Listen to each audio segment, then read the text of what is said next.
Good evening, students. Okay, we continue chapter 1, the rise of nationalism in India. And our main topic is the making of nationalism in Europe. And today's subtopic is revolutionaries.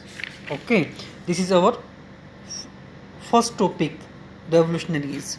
Okay, during the years following 1815, the fear of repression drove many liberal nationalists underground. You know very well, earlier we discussed about the conservatism, a new conservatism of 1815 कि 1815 में जो था Europe में फिर से जो है कंजर्वेटिज़म जो था एस्टेब्लिश हो गया था। और इसी जो न्यू कंजर्वेटिज्म जो एस्टेब्लिश हुआ था after the defeat of Napoleon जैसे ही हारा, तो यूरोप में फिर से जो है मोनार्की जो है, या we can say that the conservatism जो है वो फिर से री एस्टेब्लिश हो गया था। तो इसी का डर था किसके मन में? लिबरल नेशनलिस्ट के मन में, कि फिर से जो है कंजर्वेटिज्म आ गया है, मोनार्की आ गया है, तो जो लिबरल नेशनलिस्ट हैं उनको रिप्रेस किया जाएगा, उनको जो है ओप्रेस किया जाएगा, उनको दबाया जाएगा, उनको रिप्रेस किया जाएगा। और इसी का डर था, इसी वजह से जो नेशनलिस्ट जो थे वो क्या हो गए? अंडरग्राउंड हो गए। And secret society sprung up in many European states to train revolutionaries and spread their ideas। अब revolutionaries क्या करने लगे? सीक्रेट सोसाइटीज़ बना ली यूरोप के बहुत सारे स्टेट्स में। इन्होंने जो अंडरग्राउंड नेशनलिस्ट हो गए थे उन्होंने सीक्रेट सोसाइटीज़ जो हैं वो जो है फॉर्म कर ली, बना ली। और ये क्या करने लगे?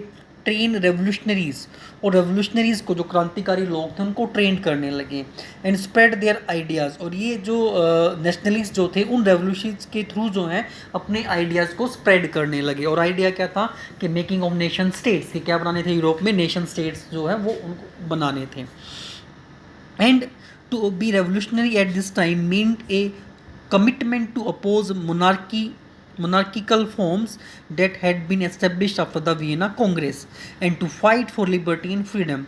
अब इस टाइम में यानी कि 1815 के बाद का जो टाइम था, रेवोल्यूशनरी होने का मतलब था कि यदि आप रेवोल्यूशनरी हो तो किसको अपोज करोगे? मोनार्किकल फॉर्म्स ऑफ गवर्नमेंट, यानी कि आप रूल ऑफ किंग जो है, मोनार्की जो है, राजा का जो शासन जो, उसको अपोज करोगे। और रेवोल्यूशनरी होने का सेकंड मतलब क्या था?